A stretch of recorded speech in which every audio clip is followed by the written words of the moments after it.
Assalamualaikum warahmatullahi wabarakatuh. Nah, teman-teman, kembali lagi dengan saya Kak Ros. Jadi ini mau sharing tentang pernikahan karena ada teman kita nih yang menanyakan tentang seputar pernikahan. Jadi dia ini galau. Dia ini adalah seorang wanita karir yang mana dia sebenarnya juga sudah mampu, sudah siap menikah, tapi dia galau ini apakah harus disegerakan untuk menikah atau boleh ditunda karena ada tujuan keinginan di karirnya itu tadi. Nah, jadi gini ya teman-teman.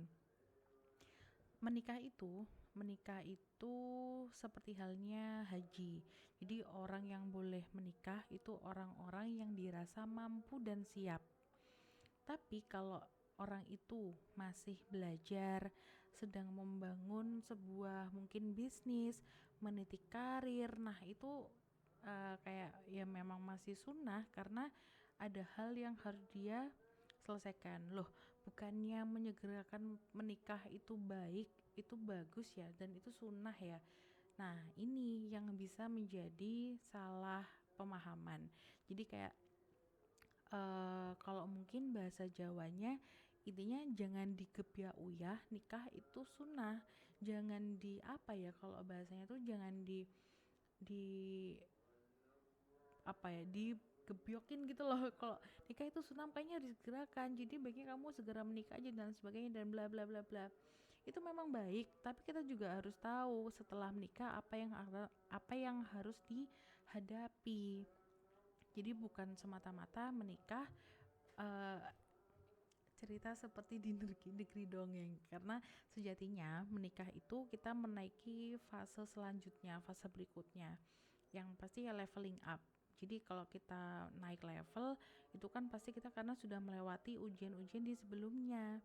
Nah, kalau kita masih punya tujuan yang sekiranya ya mungkin cukup besar, baiknya di apa ya, ditata dulu nih, karena pernikahan itu apa ya, menyeramkan, tapi saya tidak ingin menakuti teman-teman untuk menikah. eh Mau tidak mau ketika setelah menikah itu pasti akan banyak hal yang harus kita belajar lagi. Kita nggak berulah datang dari orang lain, kita diem aja datang dari kanan. Intinya apa ya, setiap harinya kita itu belajar teman-teman. Kalau di pernikahan sebenarnya kehidupan juga ya, cuman kalau pernikahan itu akan lebih lebih berat lagi karena ya itu, kita contohnya aja nih ya, kalau kita menikah tuh kita bukan hanya menikah dengan dua apa saya menikah dengan menyatukan dua kepala. Banyak orang yang harus kita perhatikan. Kita punya orang tua, kita punya kakek nenek, kita punya saudara dan sebagainya. Nah, itu kita rasanya kayak memang kalau yang saya rasain ya, kayak untuk waktu diri sendiri itu persenannya semakin dikit, semakin menurun. Bahkan mungkin di luar sana banyak yang nggak punya waktu untuk dirinya sendiri. Nah, tapi memang itu kenyataannya dan harus dilakukan teman-teman. Eh, Mungkin satu hal ya yang mau di reminder lagi dan selalu diingatkan, kita tuh karena menikah itu adalah ibadah. Sebenarnya apapun hal yang kita lakukan, baiknya kita tuh membekali diri dengan ilmu. Percaya deh teman-teman, itu bener banget 100%. Karena ini kan saya juga udah menikah ya. Waktu itu saya menikahnya ternyata bisa terhitung tidak terlalu mementingkan bekal ilmu, yang hingga pada akhirnya ternyata setelah menikah itu kan ada pembelajaran, apa ya, ada pembimbing ya, saya ini, hingga pada akhirnya saya baru tahu, oh ternyata gak bisa menikah tanpa bekal ilmu teman-teman. Serius, gak bisa. Gak bisanya tuh gini, kalau kita tanpa bekal ilmu itu hal yang kecil bisa jadi gede, hal yang sepele bisa jadi bau besar masalahnya. Padahal kalau kita tahu ilmunya itu pasti insya Allah akan ringan kok.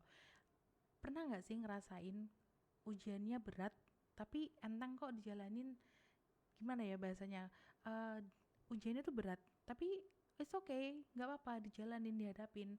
Nah, karena kita butuh bekal ilmu untuk menghadapi itu semua, dan juga butuh bekal ilmu untuk mengkontrol diri sendiri. Ini yang paling penting, karena pasti menyatukan dua kepala itu nggak gampang ya, pasti kita punya egonya masing-masing. Nah, jadi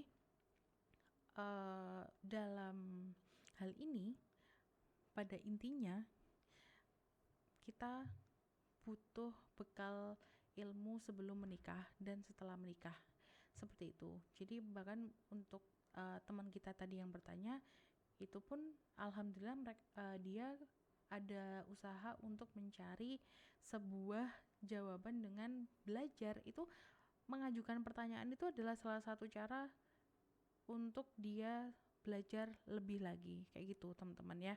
Jadi teman-teman, uh, bekali diri kita dengan ilmu yang bersanad. Intinya ayo semangat belajar. Jadi perempuan kita harus lebih lebih kuat lagi. Pernah nggak dengar wanita yang tidak mengerti ilmu agama hanya akan disibukkan dengan perasaan dan hawa nafsunya? Nah, mungkin untuk sesi ini, maksudnya untuk quote ini bisa kita bahas di podcast selanjutnya. Seperti itu ya teman-teman. Jadi semangat belajar, semangat memperbaiki diri. Semoga Allah mudahkan yang sedang kita perjuangkan. Seperti itu. Wassalamualaikum warahmatullahi wabarakatuh.